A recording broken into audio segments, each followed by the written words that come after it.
जय हिंद मित्रांनो, मी नंददेव केंद्रे. आज आपण या व्हिडिओच्या माध्यमातून मिश्रण हा चॅप्टर अभ्यासणार आहोत. तर पुढील प्रश्न पहा. 20% साखर असलेले आणि 60% साखर असलेले दोन मिश्रण कोणत्या प्रमाणात मिसळले असता 25% साखर असलेले नवीन मिश्रण मिळेल? पहा, हा आपण 5 सेकंदात उत्तर कसं काढायचं पहा. किती आहे रे? 20% साखर असलेले किती रे? एक साखर आहे 20%. किती आहे रे? 20%. आणि दुसरी साखर आहे 60%. किती आहे रे? 60%. बरोबर आहे. हे दोन मिश्रण जर मिसळले तर आपल्याला नवीन तयार किती वाले रे? 25%. किती?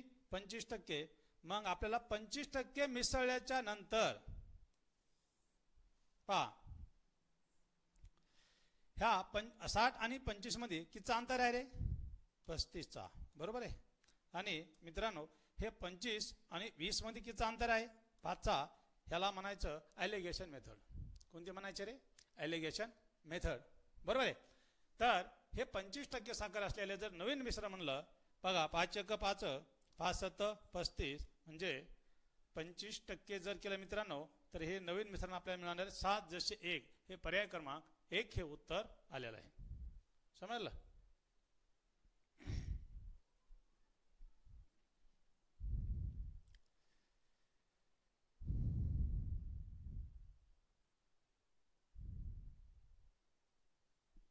चला नेक्स्ट प्रश्न पहा.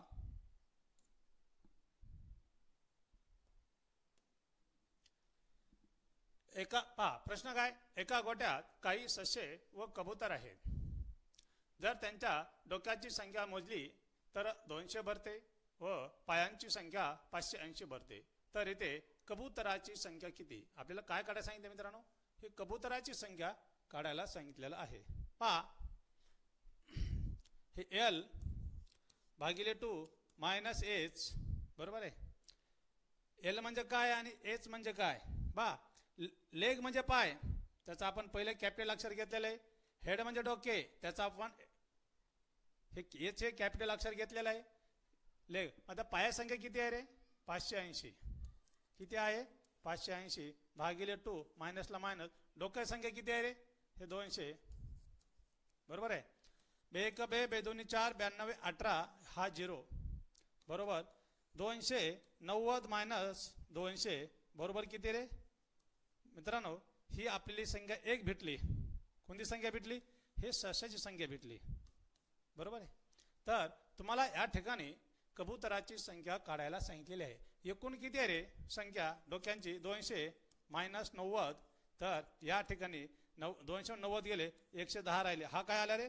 ही कबुतराची संख्या आली. काय आले? कबूतर. हे पर्याय क्रमांक आपलं 3 हे उत्तर आलेलं आहे. समजलं?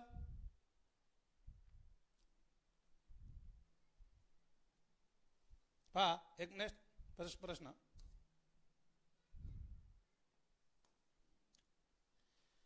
एका शहराची लोकसंख्या, प्रश्न पहा काय म्हणतो.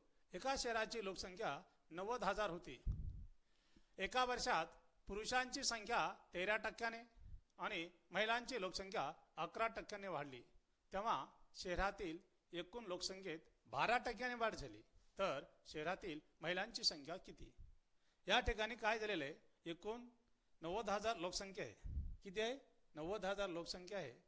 तर पुरुषांची संख्या ही 13% वाढलेली आहे आणि महिलांची संख्या 11% वाढलेली आहे. परंतु सरासरी एकूण लोकसंख्येत नंतर 12% वाढ झालेली आहे. तर या ठिकाणी महिलांची संख्या काढायला सांगितलेली आहे. पहा, या ठिकाणी मित्रांनो काय करायचं की ॲलिगेशन मेथडचा वापर करायचा. इथे लिहून घ्या. पुरुष काय? पुरुष आणि या ठिकाणी महिला. परंतु एकूण लोकसंख्या किती आहे रे? एकूण बरोबर हे 90,000 आहे. किती आहे? 90,000. पुरुषांची संख्या 13% वाढली, बरोबर आहे. महिला 11% वाढली, किती? 11%. परंतु एकूण त्या शहरातील एकूण लोकसंख्येत वाढ किती झाली रे? 12% झाली. किती झाली? 12%. पहा, हे आपण काय करणार आहेत आता? प्रमाण काढून घेणार आहे. मित्रांनो, 12 आणि 11 मध्ये कितीचा अंतर आहे रे? 1चा. आणि 13 आणि 12 मध्ये कितीचा अंतर आहे रे? 1चा.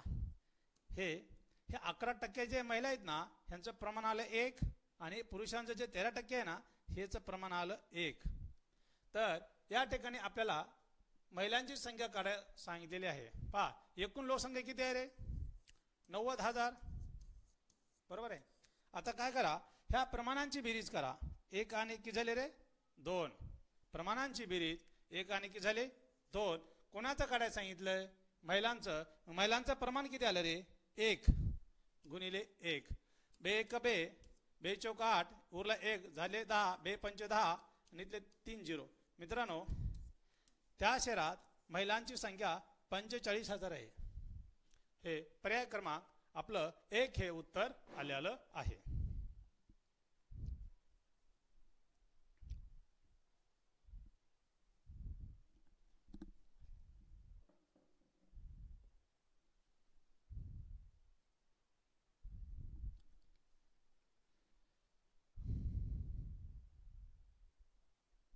काय ह्याला म्हणतात? Allegation method. पहा, नेक्स्ट प्रश्न पहा.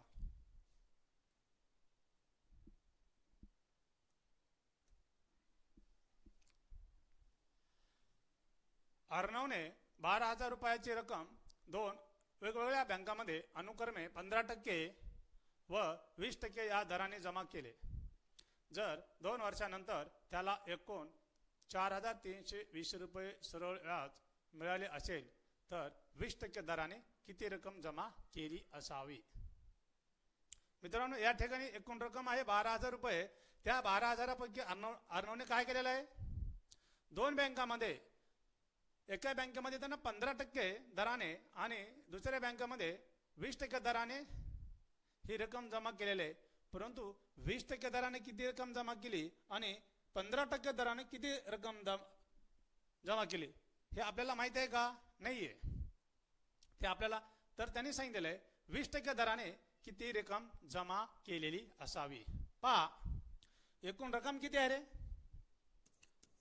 एकूण रक्कम आहे बरोबर 12,000, बरोबर आहे. ही फर्स्ट बँक, बरोबर आहे, आणि ही सेकंड बँक. पहिल्या बँकेत 15% आणि दुसऱ्या बँकेत 20%. परंतु या ठिकाणी मित्रांनो काय झालंय, त्याला 2 वर्षानंतर त्याला एकूण 4,320 रुपये सरळ व्याज मिळाले आहे. बर, मग त्यांना काय सांगितलेलं आहे? हे जे 4,320 रुपये आहेत ना, त्याला 15% पण भेटलेले आहेत व्याज, म्हणजे हे सरळ व्याज मिळालेलं आहे, आणि 20% दरानं पण त्याला व्याज मिळालेलं आहे. परंतु आपल्याला माहिती आहे का? मग आपण आता काय करणार आहे? हे सरासरी दर काढून घेणार आहेत. पहा, दर बरोबर काय रे? सरळ व्याज गुणिले 100 दर काढायचं म्हटलं, आणि हे मुदल गुणिले हे मुदत, बरोबर आहे. दर काढण्याचं सूत्र सरळ व्याज किती आलं रे?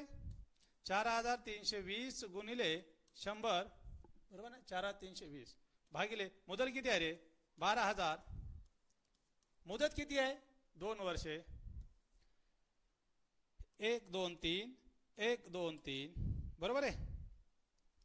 12 1 12, 12 त्रिक 36, 53 36 गेले 7 उरले, झाले 72, 12 सक्कम 72, एवरी 36 खाली 2, बे 1 बे, म्हणजे 18 दोन्ही 36. ह्याचा सरासरी दर त्याला 18% भेटलेला आहे. किती भेटलेला आहे? 18%. म्हणून या ठिकाणी 18% लिहून घ्या. आता पहा, आपण काय करायचं? आता ह्याचं प्रमाण काढून घ्यायचं. 18 आणि 20 मध्ये कितीचा अंतर आहे रे? 2चा, बरोबर आहे. आणि 15 आणि 18 मध्ये कितीचा अंतर आहे? 3चा.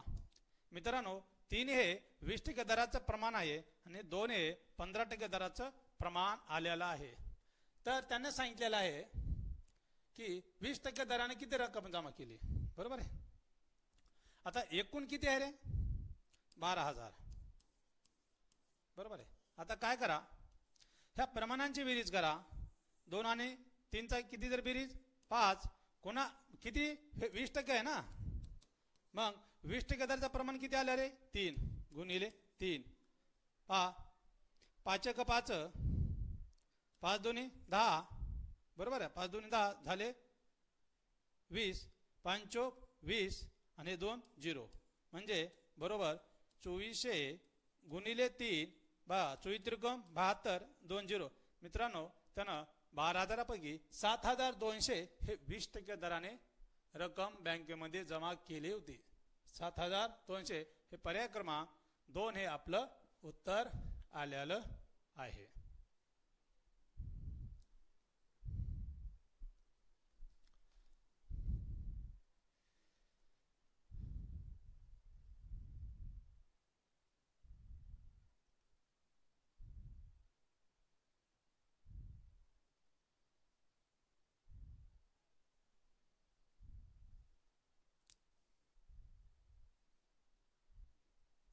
नेक्स्ट प्रश्न पाहू. तर या ठिकाणी मित्रांनो आपण एक मिश्रण हा चॅप्टर पाहिलेला आहे. तर जर व्हिडिओ आवडला असेल लाईक करा, शेअर करा. जय हिंद, जय महाराष्ट्र.